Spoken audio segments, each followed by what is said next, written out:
Hello everyone. Thank you so much for joining us tonight. My name is Jen Waters. I'm a community librarian at the Edmonton Public Library. Before we get started, I would like to begin by acknowledging that Edmonton Public Library resides on Treaty 6 territory in the Métis homeland. As treaty people, we are all beneficiaries and honor the Indigenous peoples whose histories, languages, and cultures have marked these lands for centuries. We reaffirm our commitment to reconciliation and celebrate our collective vibrancy and future. Just gonna keep admitting people as I go here.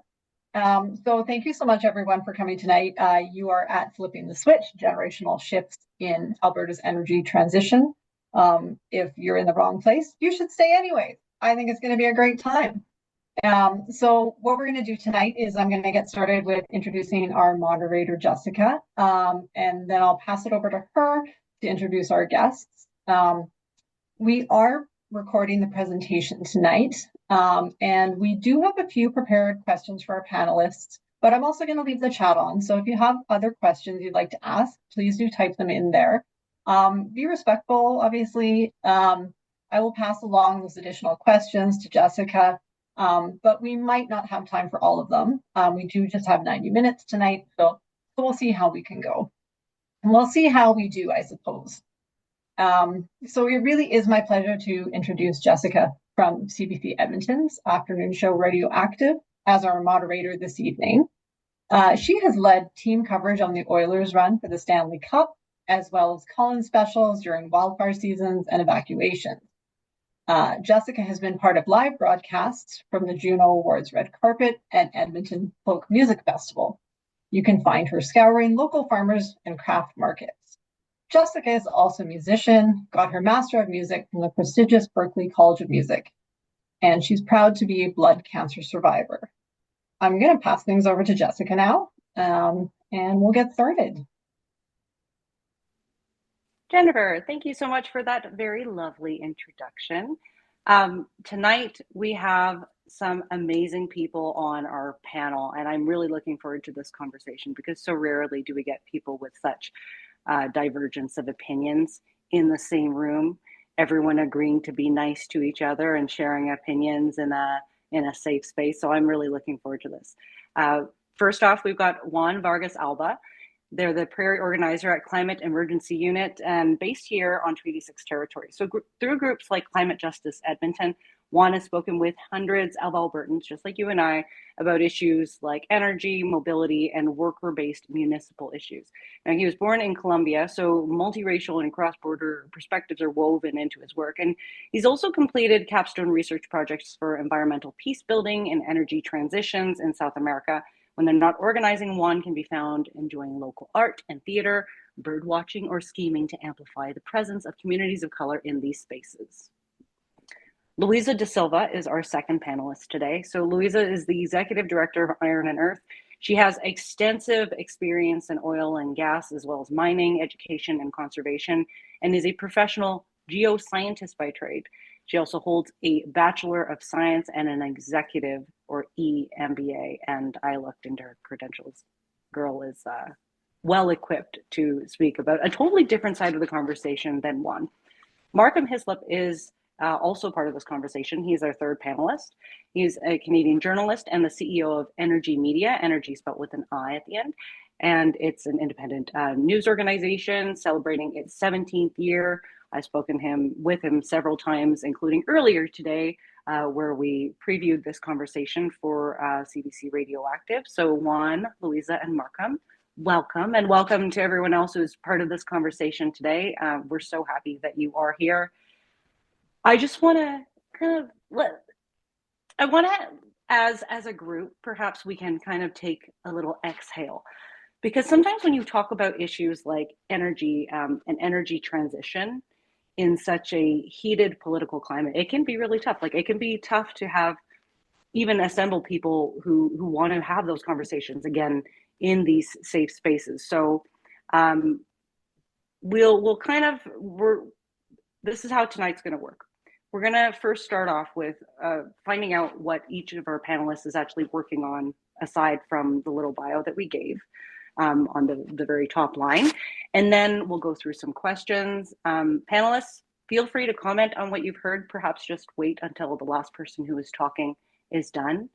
And we've got 90 minutes. I think it's more than enough time to get in a lot of opinions. It's also probably just scratching the surface on this really complex issue. But I'm really looking forward to be part of this conversation. Juan, I introduced you first, so why don't we let you go first? What are you working on right now? Yeah, thanks so much for having me. It's great to be here with you all. I mean, first of all, thanks for not introducing me as an energy expert. That takes a lot of pressure off of me.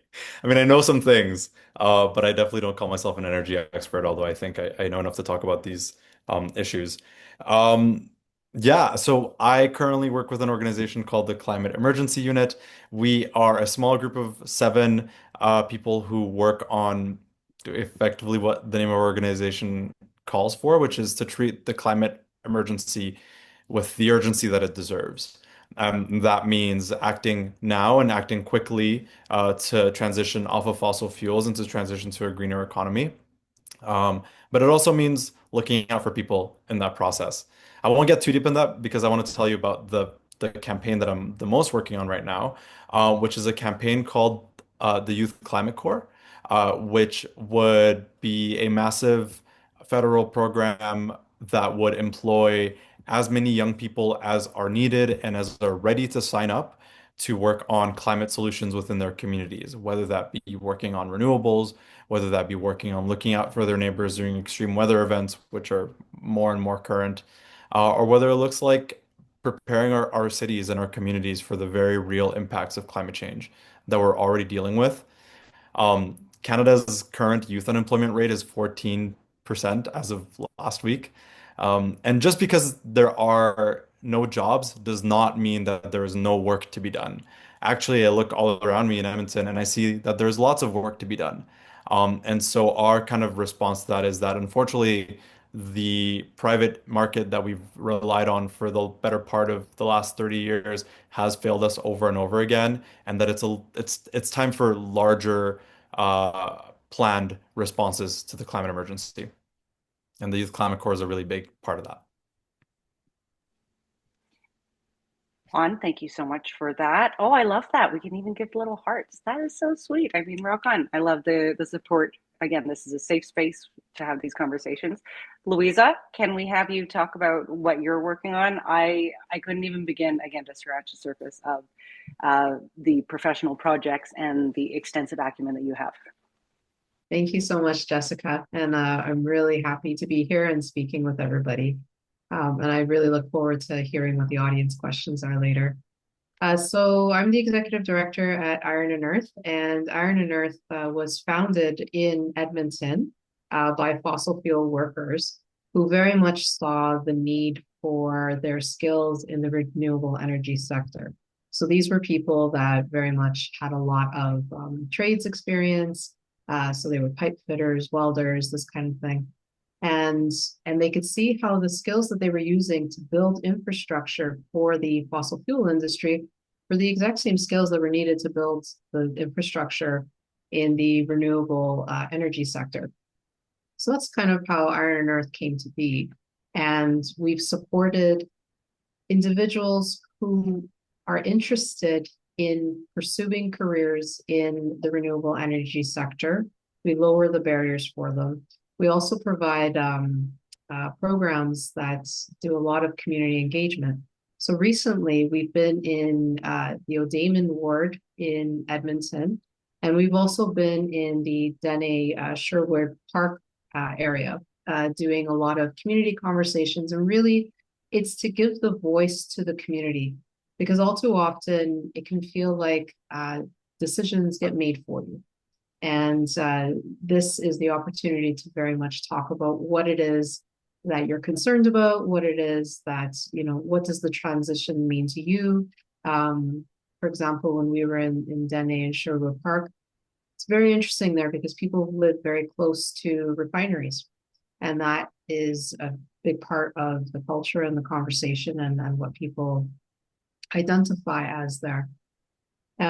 We also have other programs where we're working with Indigenous youth. So we're working with an organization called OYEP, which stands for Outland Youth Employment Program.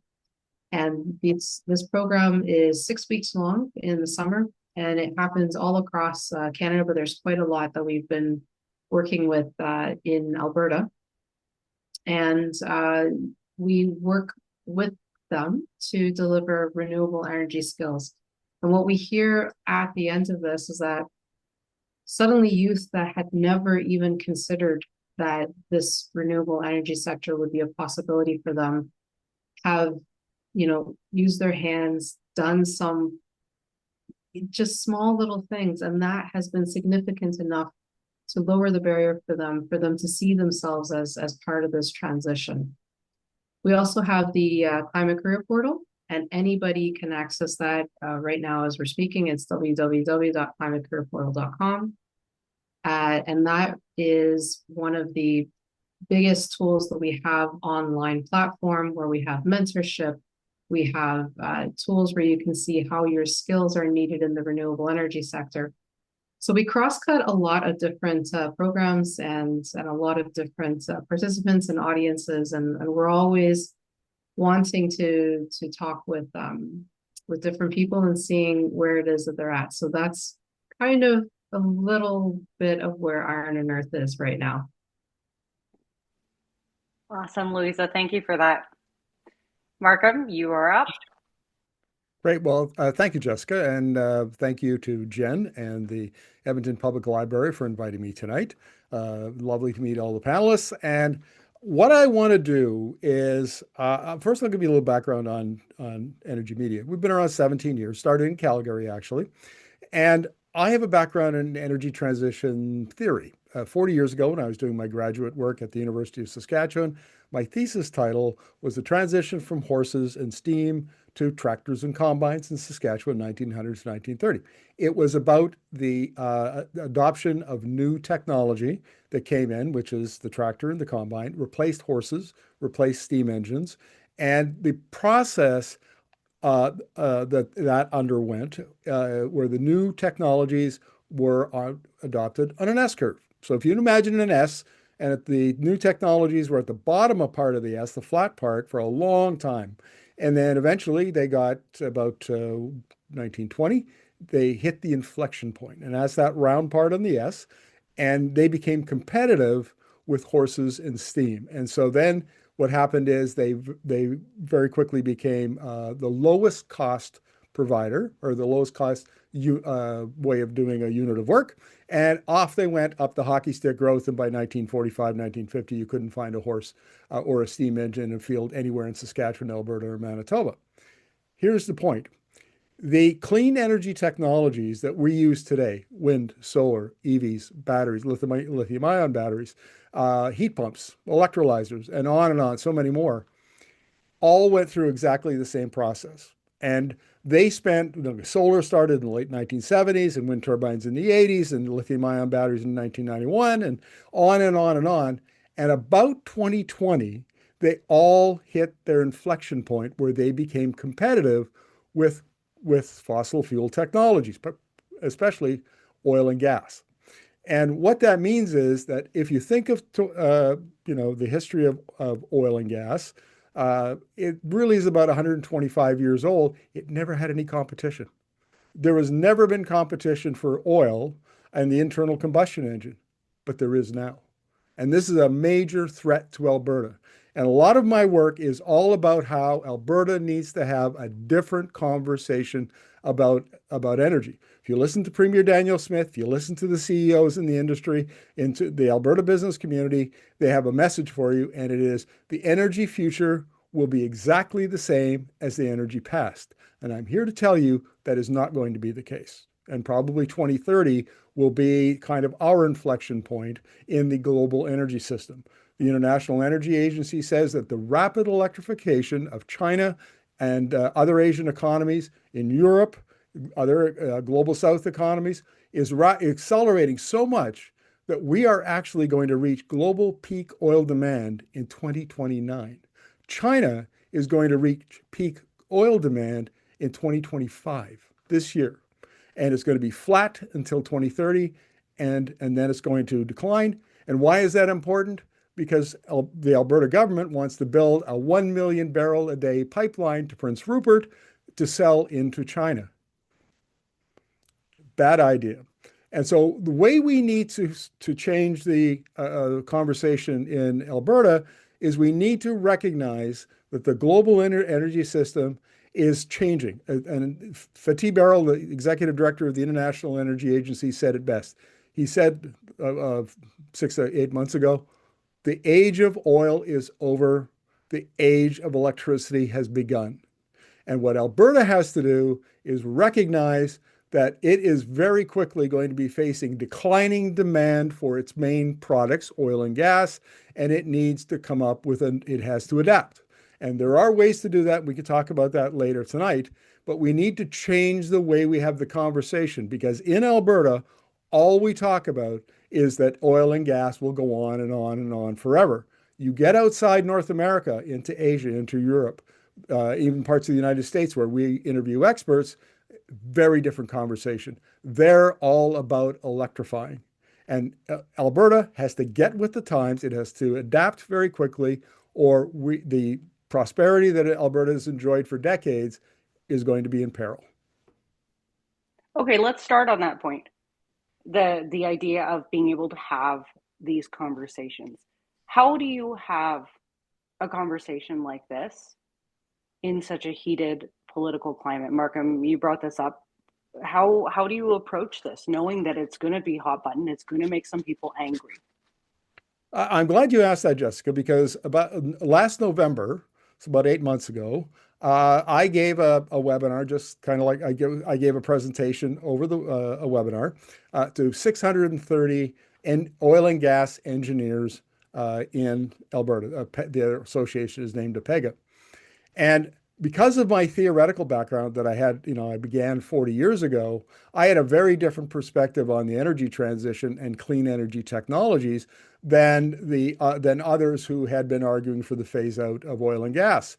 And I showed them how our energy transition theory of change is all about new technologies disrupting old business models, and then the old business models fail or die or wither, and the new business models then become the norm. And the best example of that is Blockbuster and Netflix. Blockbuster, in 2006 was the big kid on the block. Netflix came along, and Blockbuster even looked at buying it, took a look at their model, said, no, streaming video is never going to catch on. 4 years later, it was bankrupt, and Netflix is now, a giant. And it's the same kind of thing, an innovative disruption, a disruptive innovation, like EVs are disruptive for the oil consumption. And so what I did at this APEGA presentation is I laid it out like that, as a question of its technology change, its market change, its consumer change, costs are coming down, efficiencies going up. And afterwards, the comment from the engineers, who I have to tell you are a pretty tough crowd, okay? Oil and gas engineers in an oil and gas province, a tough crowd. They said they were really pleased, and they said, finally, somebody explained the energy transition the way an engineer thinks. And I think in Alberta, it's because Alberta's a tough nut on this issue. That's been lacking in the conversation we've had. And I think we have to we have to use new tools, new data, new evidence, and get people to change the way they think about how the global energy system is transforming.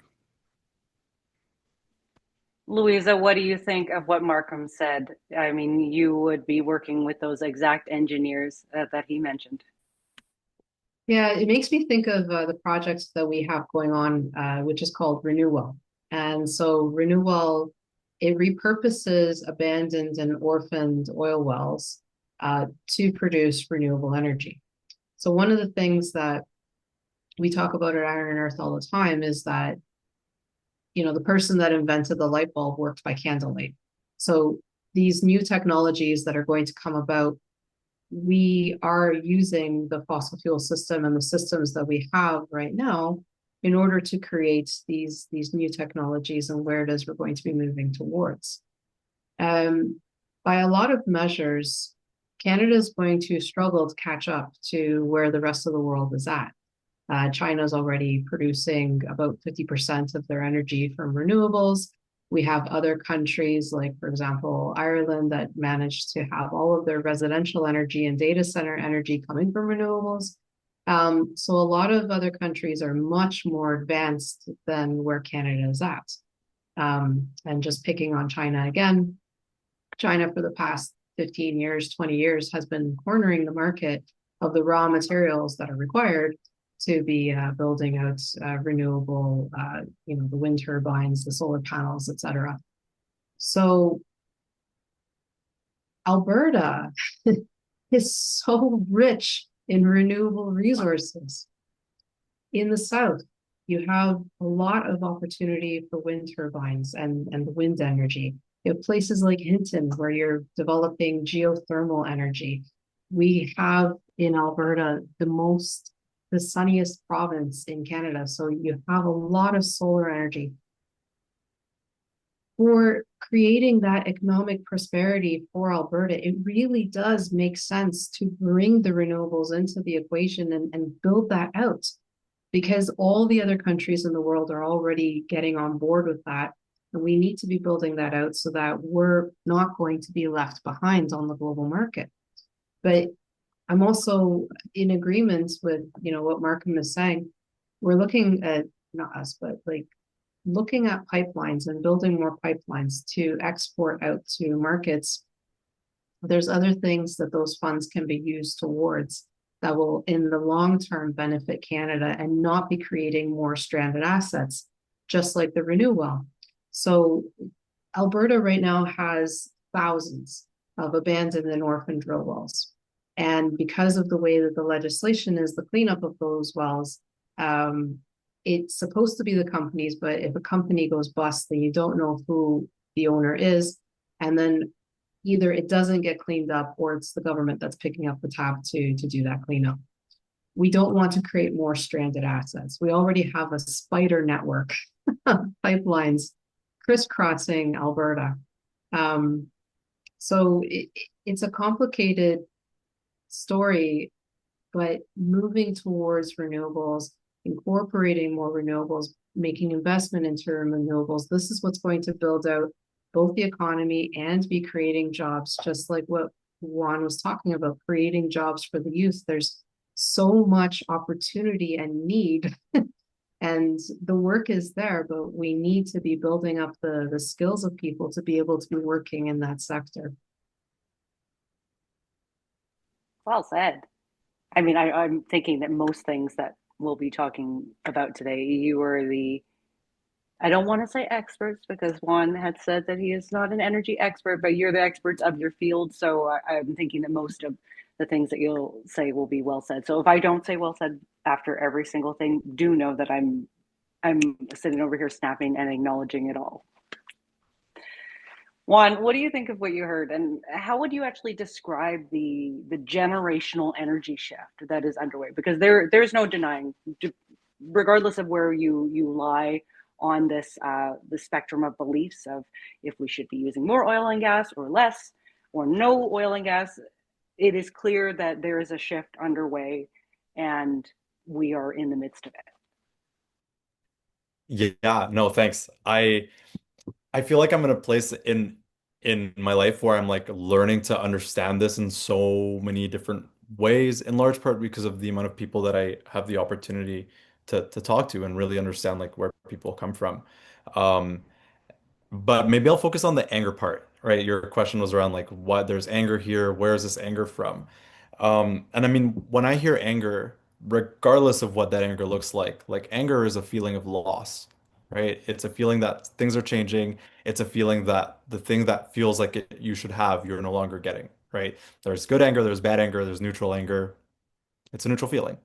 Um, and so when I think about where that anger is in Alberta, it's around change, right? And change is the one constant in life, unfortunately.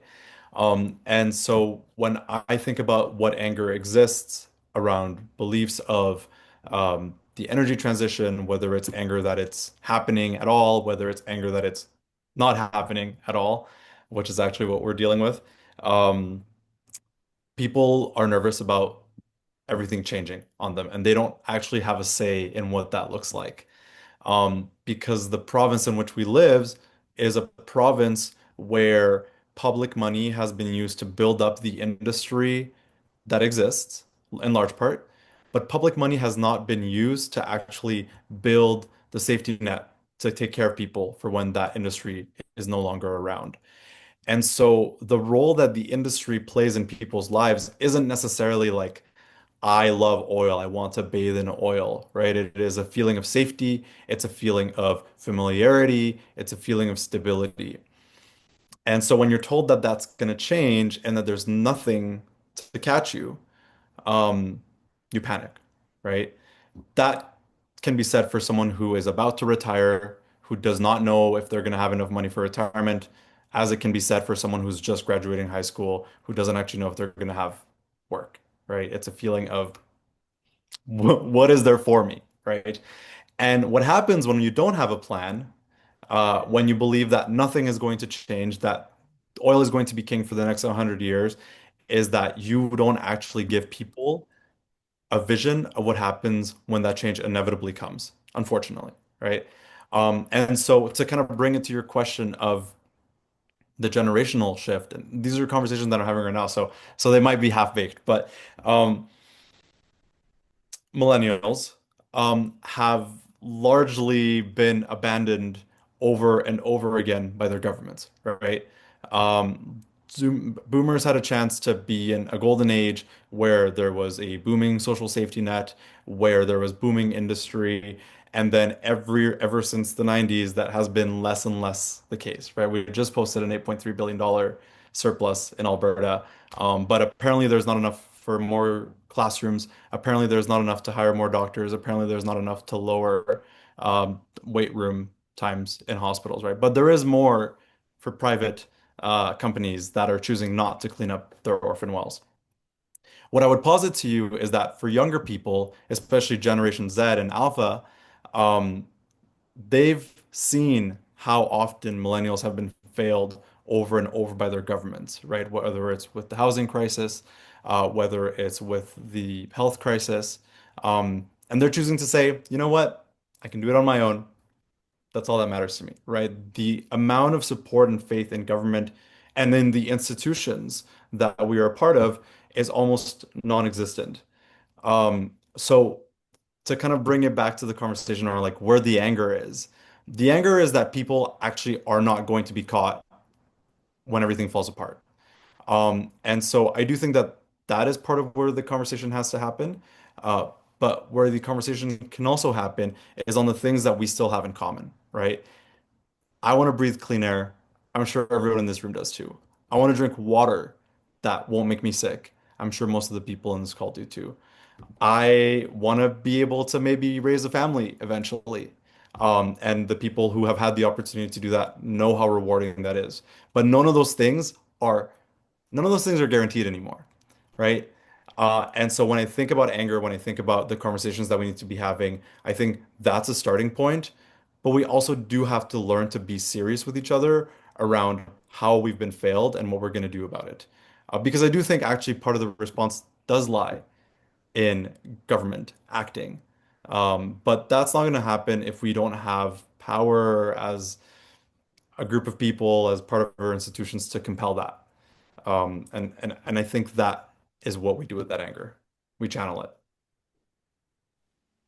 I want to add a piece to that. I think part of the anger is not just on on that front, but also knowing that the province has made so much money in oil and gas, and this is, we are like the golden child of Canada right now. We want a pipeline. Conversations are happening about a pipeline. These are we are making things happen because we're bringing in money. So I think there's also a fear of, if we move to more renewable, greener types of energy, even some of the forums that Luisa had mentioned earlier, having a lot of sun in our province, in the south, having a lot of wind, there's potential for wind farms, that Alberta will not be as prosperous as it is now. I'm going to put this question out there, and whoever chimes in first can go for it. But do you think there's a reality where the province could sustain its prosperity, but then still move towards that clean energy transition? And what forms of energy do you think we really need to be investing in to make that happen, if so? I mean, I would love to jump into that. Up until the moratorium, Alberta was the leader in Canada on renewables. So that moratorium has made the province take a step back. I still believe that prosperity is possible for Alberta, particularly on that side.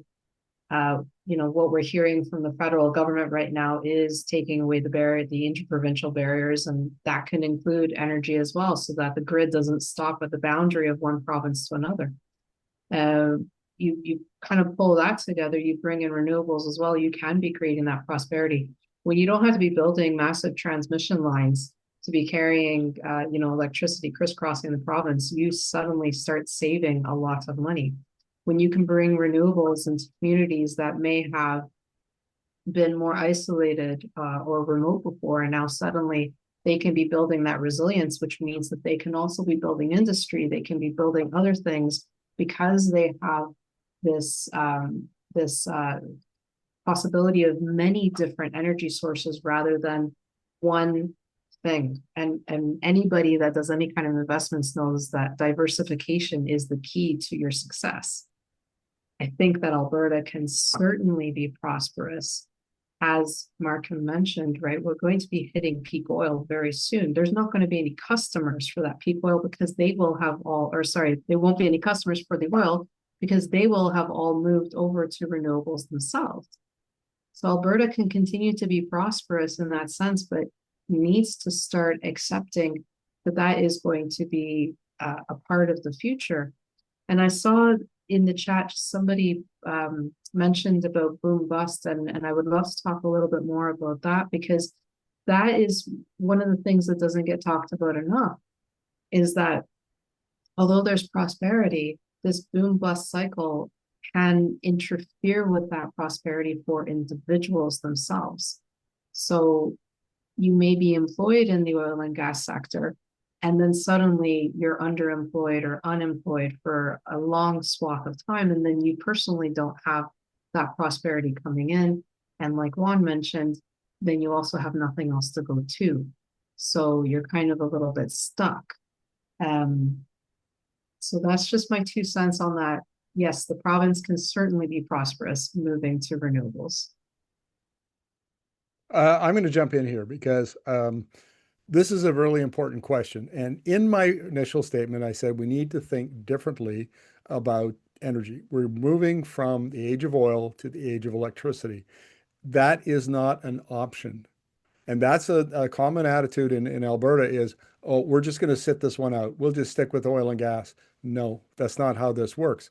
Alberta is an exporter of oil and gas right now into the US primarily, but we're opening up new markets through the Trans Mountain Expansion pipeline and LNG. Fine.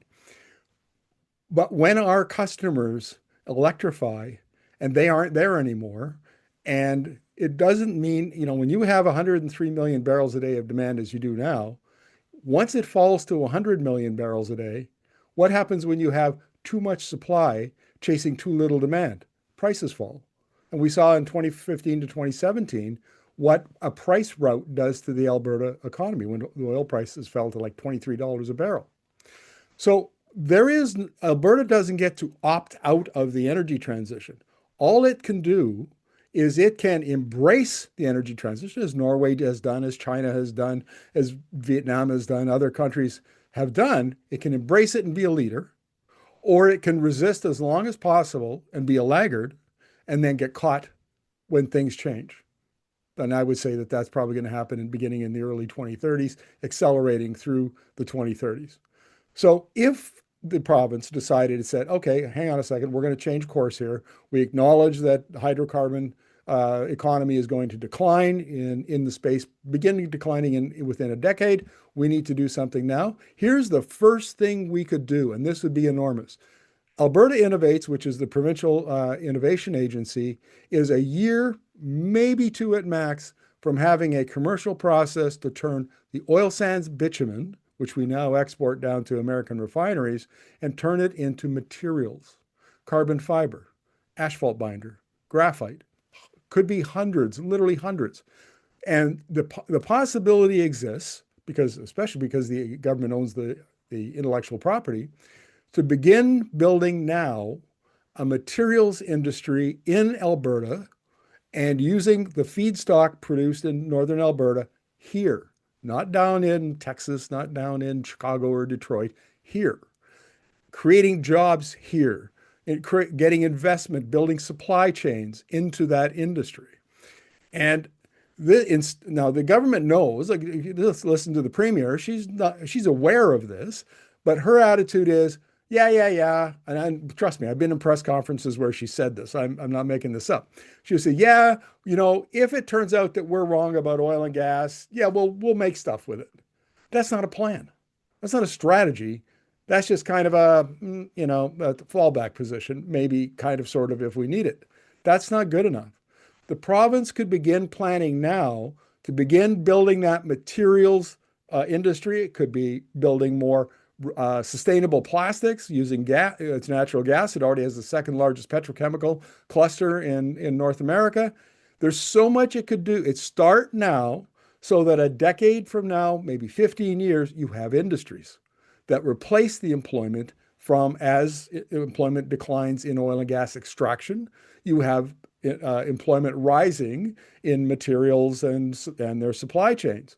And that's just one thing the industry, the government could do, is to show leadership to get that process started. So instead of relying on it as a fallback, it could be proactive and start moving it forward as a strategy. I proposed this before. The premier is not fond of that. It's okay. But when we talk about creating employment for youth, this is it. There are literally thousands, tens of thousands of jobs that could be created here, and the government could work with organizations like Iron and Earth and the organization that Juan works for to recruit youth, to get them into universities, to get them into NAIT and SAIT and the other training schools, and get them trained up so as these industries grew, they would have good paying jobs. So there's a way of strategizing this if we just change the way we think about how the energy transition is folding and Alberta's role in it. Juan, did you want to add anything to this question, or I'm gonna pivot Yeah, back? totally. Okay. Let me start with what I think makes sense as a comparison in my head.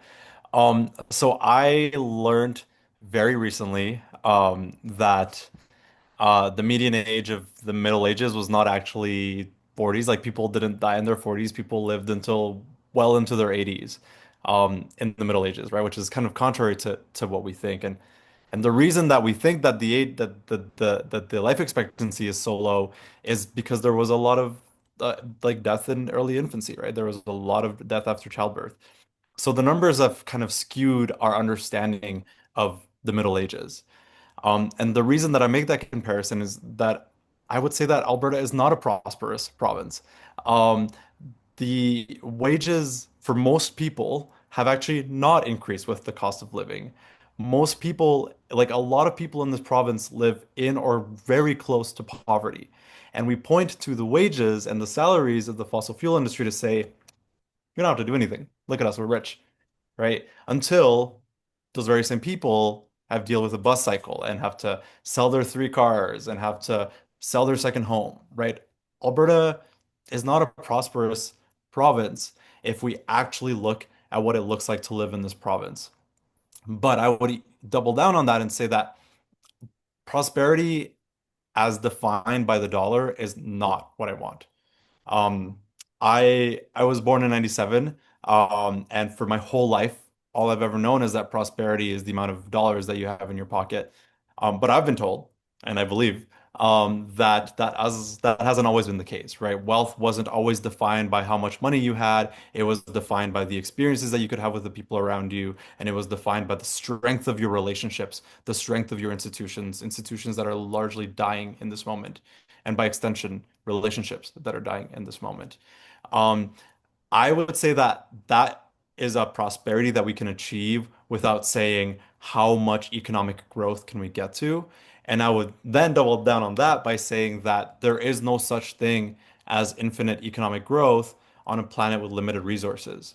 Um, but to then I would say then that I don't think we should live under a belief that every resource is scarce, that we live in a very scarce world, because I actually do believe that we already have enough for everyone. We have plenty of resources for for everyone in this world. They're just not distributed equally. And so being able to actually build a just society where we can say that we are prosperous does mean, of course, not being paid $200,000 a year. But it also means being able to live in comfort, being able to live with access to your basic needs, being able to breathe the air, right? To bring it back to the things that people are scared and angry about. Because making 6 digits and not being able to enjoy half of my summer because we've decided to burn down all the forests and we decided that we were okay with that is not prosperity to me. And so I would really question and I would challenge people to think through what can wealth look like beyond just money.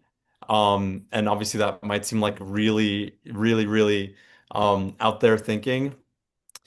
But like I said, I've been told that not too long ago, people were defining wealth beyond just their pocketbook. And I do think that those times aren't inherently bygone. We just have to actually care about what it looks like to build that kind of wealth again, and what it looks like to care for each other and people that we'll never meet halfway around the world. Okay. So what about if we're looking at cleaner types of energy? Maybe we should just get down to it. Let's talk nuclear. So in the country, there used to be 5 nuclear power projects. There's currently 4, and they happen in other provinces. There is a proposal to get one about 30 kilometers north of the town of Peace River. It's being proposed by Energi Alberta. They would essentially have 2 twin nuclear reactors. And the latest that we have on that basically is earlier this month, the federal government said, you know what, we definitely need to do a more intensive needs assessment, actually impact assessment, to see what it would cause to the area in terms of health, social and economic conditions, as well as the effects on the environment. But do you think that nuclear could be a way forward for Alberta? And perhaps we can also speak to some of the reasons why we're here in 2025 and Alberta's only just starting to have that conversation now. I'll jump in on that. I'm kind of agnostic about nuclear. Nuclear is expensive. Nuclear has very, very long timelines. Every nuclear plant in the last 30, 40 years has gone years and years and years over schedule. And so small modular reactors are supposed to fix that problem. Well, great. Go build one, make it work, and then come back and we'll have a conversation. The nuclear industry has to stop selling hopium and begin to sell something that's real. And if it's not real, it's okay. 3 or 4 days ago, I interviewed Mark Jacobson, the famous professor from Stanford University, who has laid out for every country, 150 out of 195 countries in the world, a plan to run 100% on wind, water, and solar. And he started doing this, 10 years ago. And the technology now has literally become so low cost and efficient that you can imagine having a power grid that would run on 100% renewable energy. And you want to use, this is why you want to have a national power grid, is because renewables work really well with hydroelectric dams, which function as batteries for intermittent wind and solar. And where are we in Western Canada? We've got a BC on one end and Manitoba Hydro, BC Hydro on one side, Manitoba Hydro, with 2 provinces in between that have really good renewable resources. You can imagine how we could double or triple the amount of electricity we produce in and get and that would basically power our economies. We would be able to electrify our transportation, electrify our heating and cooling of our buildings, and we would be able to electrify our industrial processes if we had that much electricity. It's electrify, electrify, electrify, and electrify on the supply side, which and you might also include advanced geothermal on that, which we have world-leading companies in Alberta like Ever Technologies out of Calgary. And then you need to electrify on the demand side, which is your batteries, it's the heat pumps, it's the EVs, the electric trucks, whatever it is that you need. And so it's entirely possible that within my lifetime, we're going to see economies that are primarily electrified. That's the direction China is going at a terrific speed in that direction. Other economies are electrifying also at scale and at speed.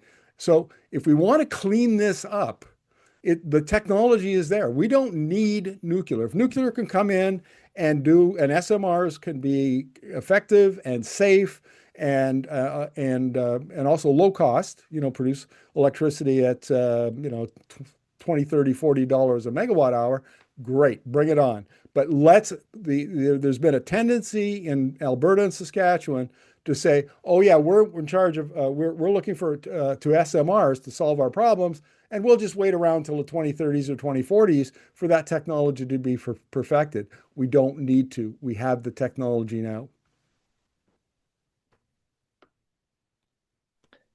I'll quickly echo that and maybe preempt some of your other questions by saying that, yeah, like we don't actually really need it. Like we have a lot of the risks of the solutions that we have.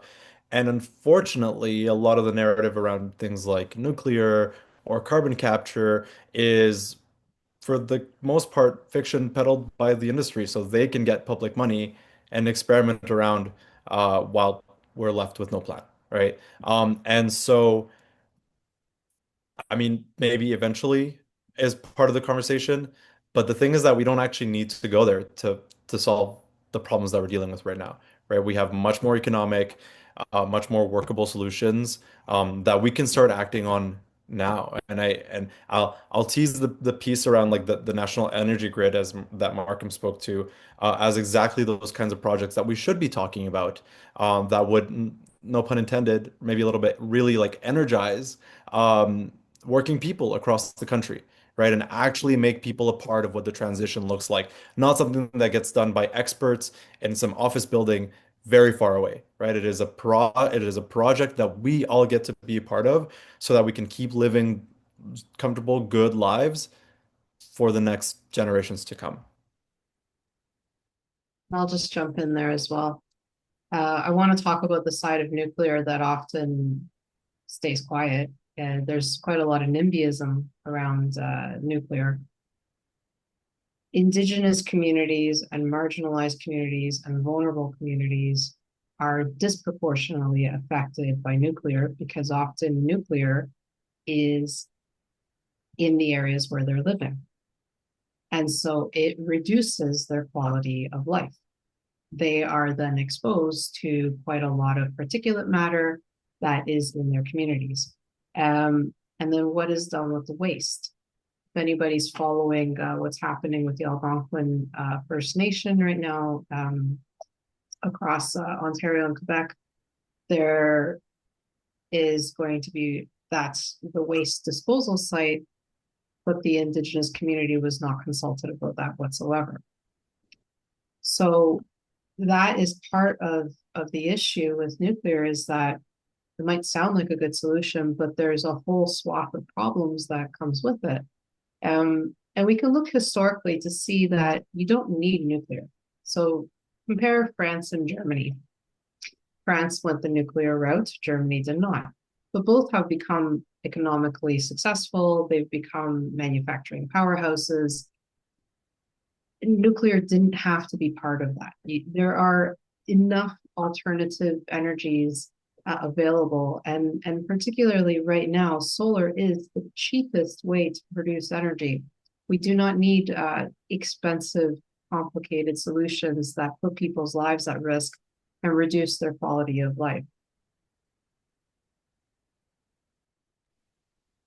Okay, so on that note, when it comes to solar, when it comes to anything that is uh, retaining energy, we need batteries. In the past, we've had issues all around the world relating to supply chain when it comes to these batteries, when it comes to EVs themselves, when it comes to the kind of materials that we would need potentially to create this infrastructure. Do you think that we can actually build up a dependable, stable, reliable supply chain to support a clean grid and electrifying the grid that we've been talking about, whether it's we're talking beyond our provincial borders and a national energy grid, even just within Alberta? Do we have enough manpower and resources within our own borders to sustain what we would need to make our grid even fractionally more electric? I'm going to take that one because I've done numerous, like literally hundreds of interviews with battery companies, entrepreneurs, inventors, scientists, on and on over the last 6 years. And I can say that unequivocally that Alberta has no clue about how innovative the battery technology is, battery industry is at the global level. The number of new improvements to existing batteries, the number of new chemistries, the number of it's mind-boggling. And I'll give you one example. A couple of months ago, CATL, the biggest battery company in the world, introduced an EV battery that could be recharged, give 400 kilometers in 5 minutes. Basically, it's the same as having a gasoline car. 2 weeks later, BYD, the second biggest battery company, which is also an auto company and also Chinese, introduced one that will get you 523 kilometers in 5 minutes. And since then, now they're doing 1,000 kilometers, and pretty soon it's going to be 1,500 kilometers. And we're seeing on the battery energy storage side of things, which is basically utility scale, the costs absolutely plummet. They're down now to about 60 or 70 dollars per kilowatt hour. So absolutely no question that we can do all of this. And on top of that, I interviewed Dan Martin from Rocky Mountain Institute, and he said our recycling is getting so good that we'll be able to recycle all of the battery materials. And if we mine critical minerals for another 10, 15 years, we will have all of the minerals we will ever need. All we'll have to do is recycle what we have and mine a little bit on the side to replace, the part that can't be. This is the thing that Alberta doesn't understand because it's so out of touch with all of the innovation ecosystems that are going on in China and going on in Europe, even down the amount of innovation going down in the US. And we think that basically things haven't changed that much. Things have changed radically at the global level. We don't have a clue just how radically. And all of the technologies you mentioned, Jessica, they're already in existence. Can we produce them all in Alberta? No. But that's why we trade. And Alberta does have plenty of critical minerals. It could put in a critical mineral extraction industry and a smelting and refining to turn them into battery metals, which then get made into battery packs and then go into EVs or whatever it happens to be. There is so much opportunity, so much growth that's available to Alberta if Alberta will only decide that it wants that growth.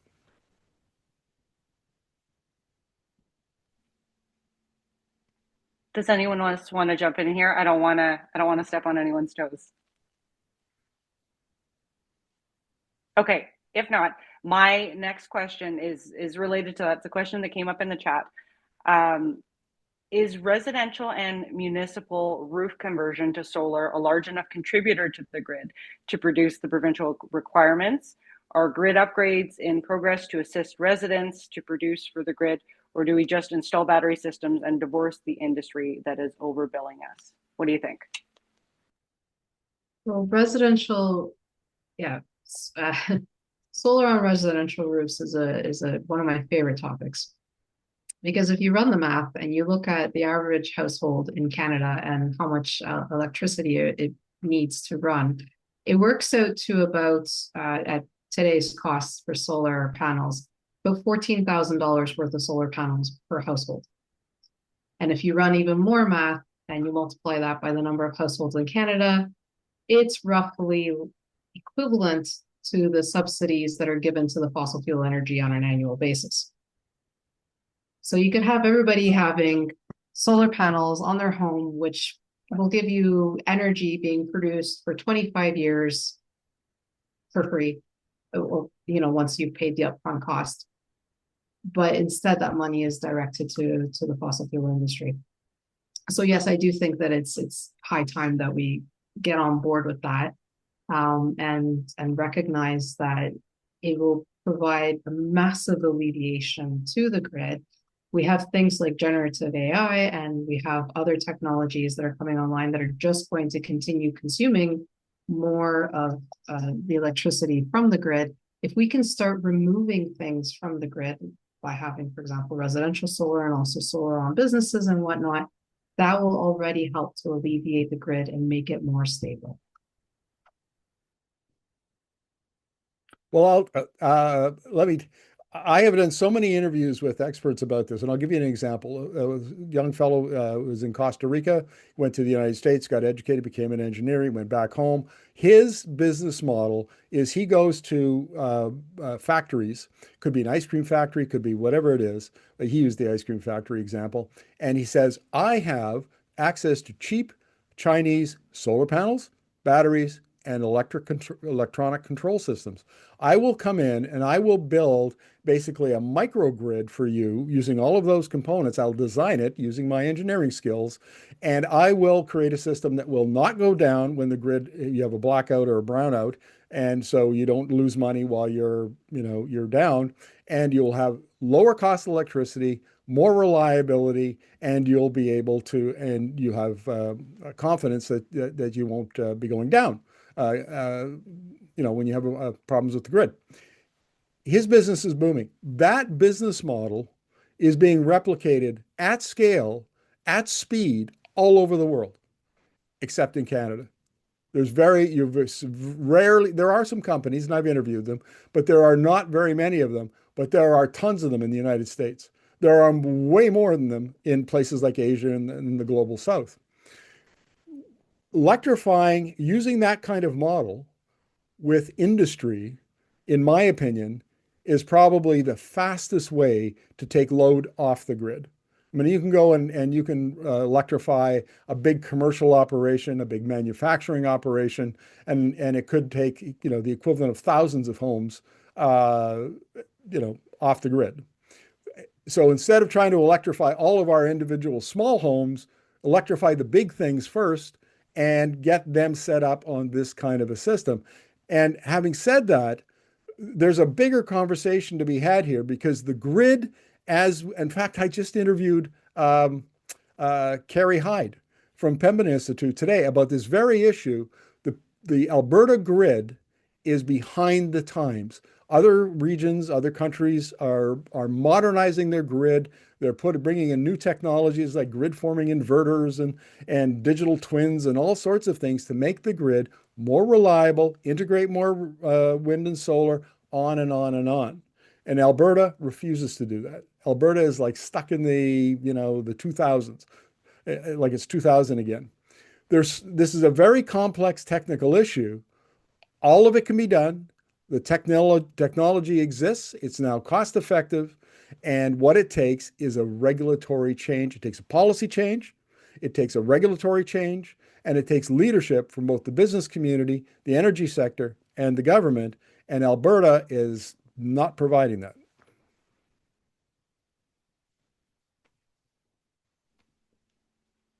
So let's say we decide, tomorrow we wake up and we're like, we're going to electrify the grid, and we make some big changes.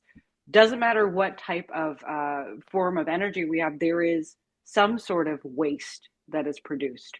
So if we're talking solar panels, there's literally going to be solar panels and materials to build that are not going to work at some point. They're going to need to be replaced. They go in the garbage. What do we do with all this trash? What should we be doing with all this trash when it comes to trying to figure out, as Juan said earlier, we all want to breathe clean air. We all want to drink clean water. We all want to be able to walk outside and see trees and enjoy the sunshine. So how do we maximize all of those things and minimize our environmental impact while looking at, okay, yes, we do need to think of other ways, regardless of what that method is, but other ways of generating power, especially if we think about the fact that Alberta was the fastest growing province in the last year. And within the next, decade or so, 2 decades, we anticipate that Edmonton is going to double in population. We're going to need even more power than we have now. And we've seen in cold snaps and we've seen in heat waves that we have issues even generating for who we have now. So what do we do with even more trash associated with creating even more power? Jessica, if I may, you've raised two issues here, and they're separate issues. One is having a grid that actually does the job. And grids are, as I mentioned earlier, are being transformed. They're being modernized. They're flattening. They're adopting all of these other technologies. They're developing new markets. They're developing new transmission interconnections with other regions so they can trade electricity. All of those things that are not happening in Alberta. So when you look at and say, we had a cold snap and went down to minus 47. Oh my gosh, we almost had a blackout. Well, that's because Alberta has not modernized its grid. Alberta hasn't got the tools to handle extreme weather. It hasn't got the tools to handle 18% renewables in its grid, which it has now. There's very little battery storage, for example. So that's one issue. The grid must be modernized. The grid power system is the foundation of the 21st century economy. Oil and gas is the foundation of the 20th century economy. Alberta has got to get into the modern age. Second thing, the issue of what do we do with trash? Let's not trash. All of those materials can be recycled. And we started with batteries. And I'll admit that on the wind turbine side with the blades and on the solar panel side, we were slower than with batteries. But one of the things that's very clear to me as I interview global experts is they're now starting to think in terms of a circular economy. So, okay, fine, we're gonna mine this stuff, we're gonna make it into metals, we're gonna make it into things like solar panels.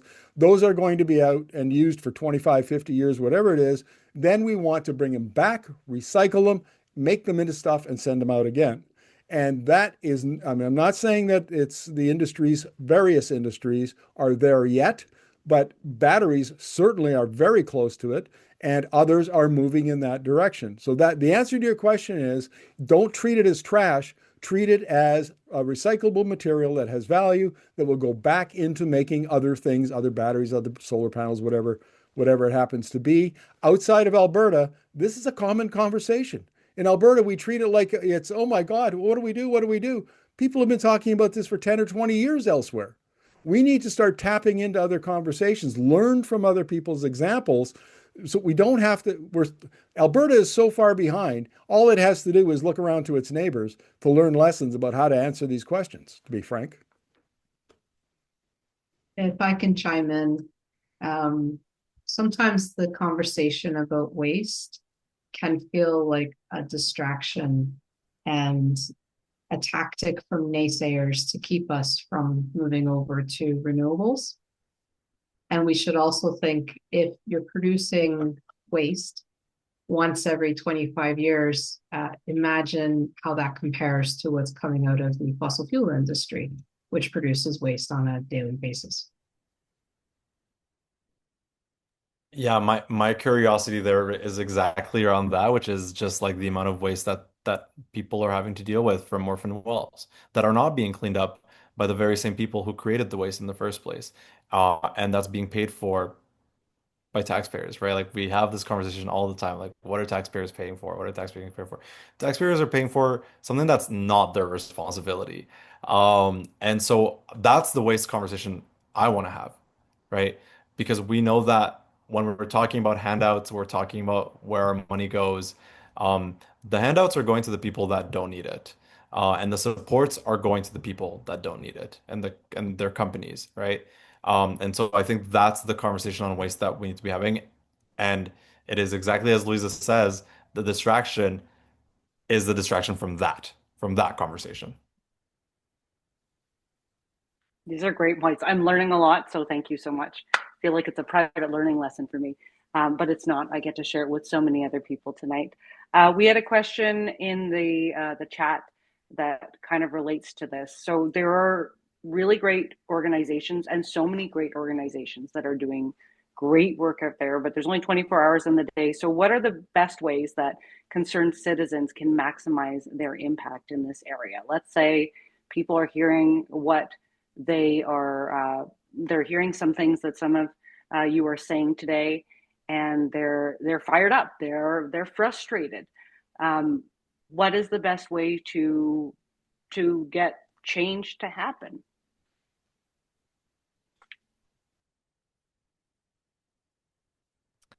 Let me take a crack at it. I was gonna say, Juan, of all things that you're an This is expert in, I would truly, say the advocacy part would be this. truly the question, right? I mean, it's difficult because this is one of the questions I get the most, which is like, what can I do now? What can I do now? Um, and the problem is that to change, we need power. And people are really nervous around the idea of power because when they think about power, they think about the ways in which power is abused. Um, and so when I think about power, I want to be able to think about what power I'm taking with people, with the people around me, as opposed to what power I'm taking over people, and over the people that I'm trying to get to change, right? One of the challenges that I've kind of, I suppose, proposed to myself when I think about these things recently, is to stop stereotyping my enemies, so to speak. Because it's very easy for me to say like the reason that Danielle Smith doesn't want to act on climate change and doesn't want to act on the energy transition is because her and her buddies make a bunch of money off of it, because it keeps the wheels greased, because it keeps them being able to achieve other parts of the agenda because they want us distracted. I believe that those things are certainly true, but I also believe that the reason that Danielle Smith, let alone any leader in Alberta, is unlikely to be the leader that chooses to be the one associated with the energy transition is because they are terrified of being the leader that's associated with being the one that pulls the plug on the industry. And we know that pulling the plug doesn't mean it's all over from one like overnight. We know that it's going to look like saying this year is the peak year. From this year onward, we're reducing the industry. No single leader in this province right now wants to think about that because that is a process that takes years. They're thinking in 4-year terms. And so when people ask me like, what should I do? What should I do? What should I do? We have to build the power so that we can actually make the alternative to those leaders even more scary, right? They are scared of being the person associated with doing this. If they do nothing, they get to join a whole rank of people who did nothing, right? We in this room can very well understand the cost of inaction, and so can our leaders. But our leaders are measuring the cost of inaction over 4 years versus over the rest of their lifetimes, of their children's lifetimes, of their grandchildren's lifetimes. So I don't have an answer for you, but what I guess I would encourage people to think through is what groups are they a part of, right? Does your church talk about the energy transition? Does your knitting club talk about the energy transition? And the only way to compel power to change is to meet it with a power that's greater. And that power has to come from the very same people who are allowing things to continue happening, right? But it has to happen collectively. And of course, these are huge topics, right? That we have to kind of try to tackle in very confusing ways. Um, but I do think that, people, yeah, like people are talking about the ways in which their communities are taking action and about which they're in ways in which their communities are taking action for themselves. So what does it look like to go from, mopping up the spill on the floor versus fixing the roof, um, as a part of your institution, right? So I know I'm not answering the question, but I hope I'm agitating you in a way that makes you think like, where am I now that can change so that collectively we can build a base that can compel change from the leaders that aren't compelled to do anything except nothing. Okay, hang on a second. I want to jump in here because I've been on this bandwagon for a long time, which is to say the Alberta leadership has utterly failed Alberta. So somebody has to step up and be leadership, and nobody wants to step up and actually say, "I have a different vision for the economy. I have a different vision for the energy industry, and here's how it is. Here's how we can organize." Well, Energy Media is giving it a try. Recently, we launched a program called Canada 2050. And you can go to the website, www.canada-2050.com, and you can see there's a petition there, and there's a plan, an actual plan laid out for the Canadian economy that we hope will at some point maybe influence Prime Minister Mark Carney. So here it is. Number one, add value to natural resources. So Dr. Torsten Jackard, who's an economist at the UBC, told me, he said, the number one thing Canada could do to create economic activity, stop exporting raw materials. Stop exporting raw oil, raw gas, raw logs, raw minerals, raw. Process some of them or all of them at home. And so that's number one. Process, add value to our natural resources. Number two, electrify everything. That's the way the economy is going. And if you want to lower cost, increase efficiency, make it cleaner, electrify. Get away from, internal combustion engines and so on. Number three, build the infrastructure required for 1 and 2. If we did that, we would have a cleaner economy. We would have a more efficient economy. And by the way, I've interviewed people like Professor Nick Eyre from Oxford, who says if we electrified everything, we would use 3 times to 5 times as much electricity and 50% of the energy. Because electricity is like 75-80% of it goes to work, to actually do something. Whereas with fossil fuels, you have to combust them and you get maybe 15 or 20 or 30 or 40% of the energy out of that commodity. So I'm not saying that we have the answer, but maybe we do have the answer. And we're stepping up and saying, we'll lead. We have an idea. We have a plan. Go to our website, talk to us.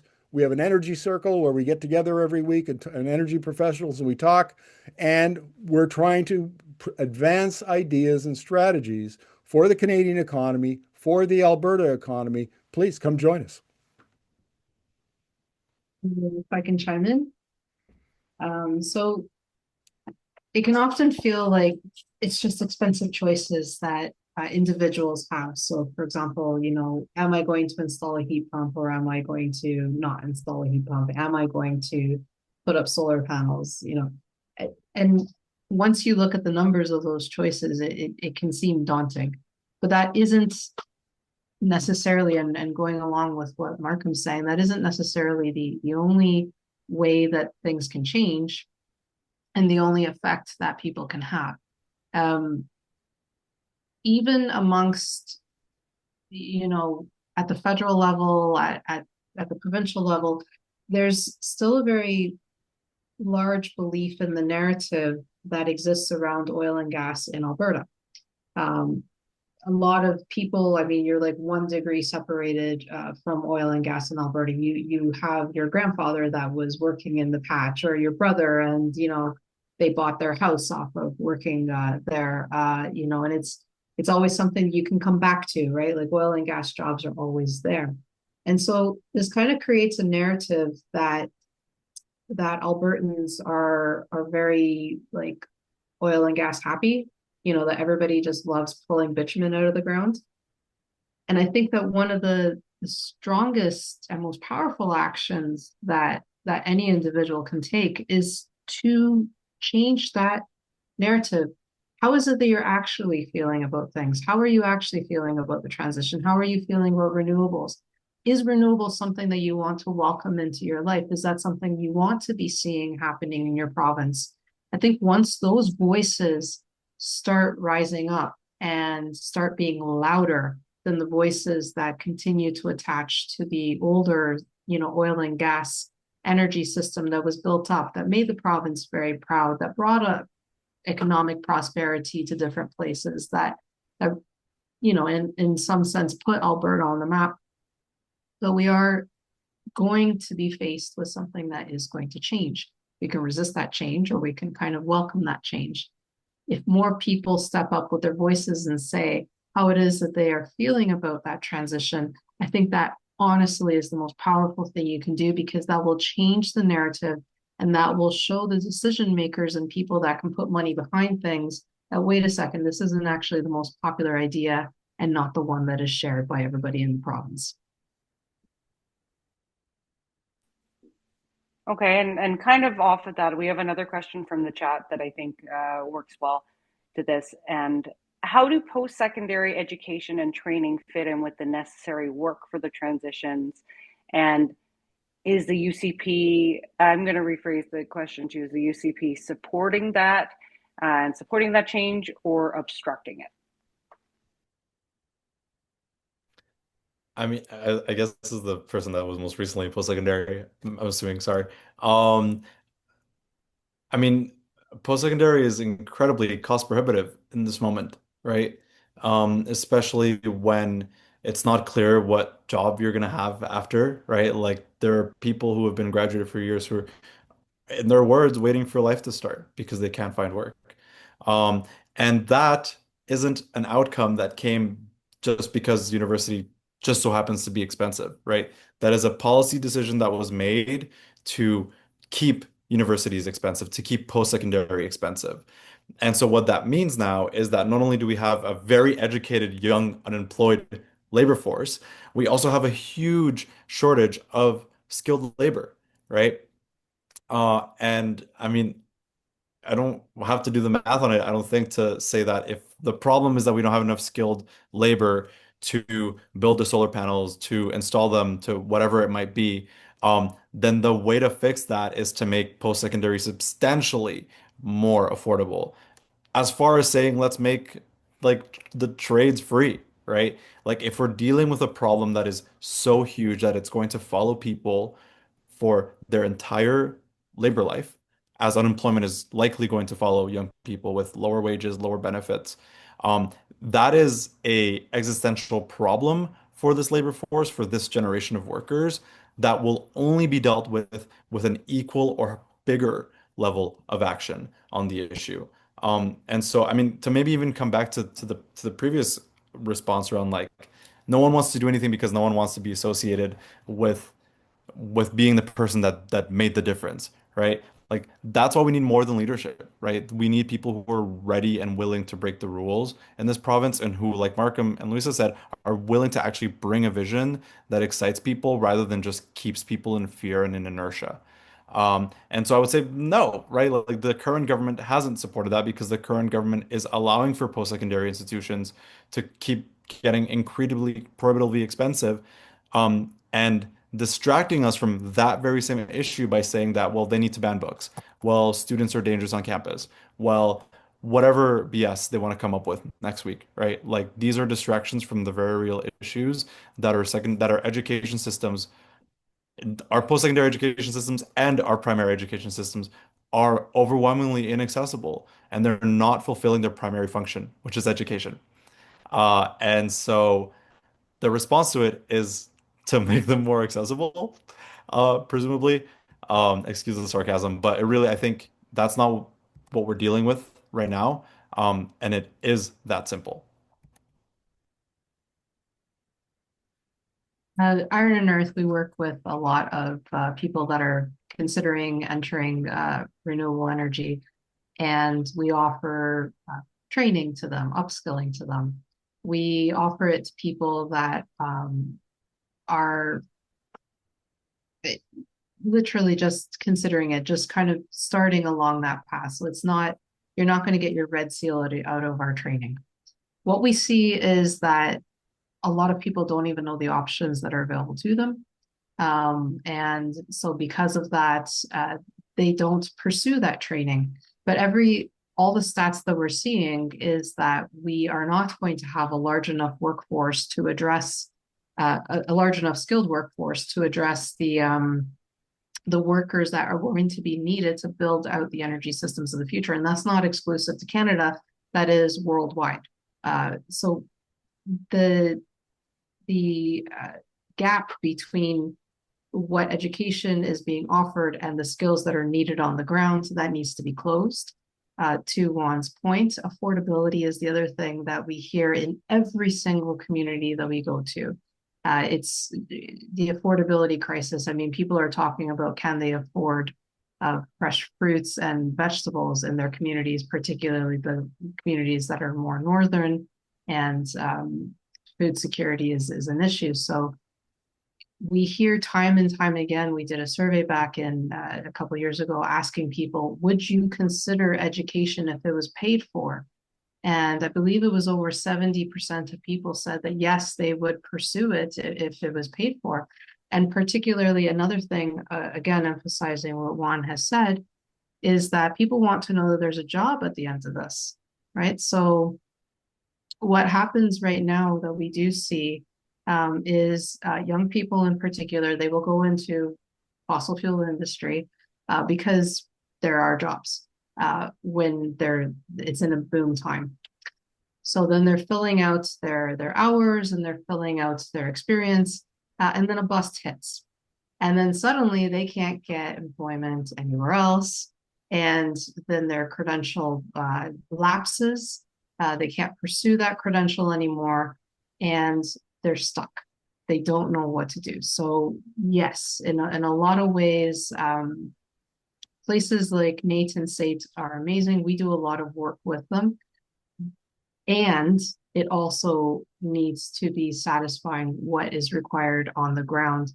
But a lot of that has to come from training being paid for so that people will pursue those careers. Unlike Luisa and Juan, this is not my area of expertise, but I've often, when I'm interviewing entrepreneurs or I'm interviewing scientists, I'll ask them because I'm very curious. I have kids and grandkids are going to be looking for work fairly soon, or one of these days. And I ask them the question, like, where are jobs for young people? And particularly the scientists say, look, man, what's coming here as we develop these things like materials industries, and we're doing more and more technology development, and that, he said, we can't get enough people. And I don't have any insights into how we can fix this mismatch between people saying that there are jobs and how we get people to provide that employment. But I will say that in general, the increase in technology that we're seeing, as a rule, over time, creates more jobs. And the question is, are we going to get them here in Alberta? And are we going to have a strategy so that we train Albertans and so that they can fill those jobs?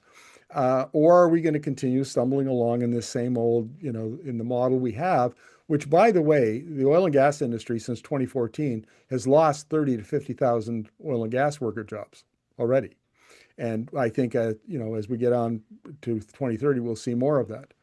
So I'm going to, since I don't have any expertise in this, I'm going to be quiet now. This has been so educational for me. I so appreciate this. I feel like I just went to school for the last hour and a half. Much needed, especially in this time again where you step into a room and especially in Alberta, it's a super polarizing issue. I really appreciate all of the panelists' time. Luisa, Juan, Markham, thank you for joining us. Everyone who is on the chat, I really appreciate. I've been seeing your comments come in. We've been figuring out how to work in some of those questions, so thank you for that. But it has been such an educational evening. I'm so thankful that we have the Edmonton Public Library making these spaces available for us and bringing us all together for this. I'm going to pass things over to Jen to wrap up the evening. But if you have any questions about some of the things that you've heard, perhaps you want to be connected to some of the resources or even some of the people and Energi media, some of the things that you heard today, you can always reach out. My email is jessica.ng@cbc.ca, always there. And we talk about this stuff regularly between 3 to 6 on CBC Radio 1 Monday to Friday. So hopefully see you there at some point. Jen, back to you. Thank you so much, Jessica. Yeah, I sort of feel like we've just started to scratch the surface. We could probably talk about this for 4 hours. So to that end, what I will say is at Edmonton Public Library, we are continuing to try and do discussions like this, both in person and online. So if you who have been watching tonight are interested in more like this, send me an email, jennifer.waters@epl.ca. If you have idea for further topics, we have been doing some talks like this in person at our Strathcona branch of Edmonton Public Library for those of you who are in Edmonton. I believe those are just during the year, not in the summer. And so we might be able to pick up some of these topics and continue them then. But if you have ideas for other panel discussions, let me know, because I feel like we're just sort of getting started with this. And I would love to continue the conversation. And something that really stuck with me, Juan was talking about having these conversations with your knitting group, with your church group, with your family, with your friends. I feel like until we keep talking about these things with people in our sort of immediate circles and larger circles, we are always going to just stay in this mindset, like, oh, we're going to freeze in the dark or whatever it is. And it's not, there's clearly interest, like there's clearly ideas moving of where we can go next. But I think that we need to keep having these conversations. So to that end, I thank you all for taking part tonight, for all of the great questions. I'm sorry that we didn't get to all of them. If you are looking for other things at Edmonton Public Library, you can always check out our website, whether you're looking for cooking or Indigenous, Cree language. We even have some concerts coming up in the summer called Sounds from Snow Valley. Yeah, just check out our website. And I think that's just about it. So thank you so much, everyone, for coming. Have a lovely evening, and to be continued, hopefully.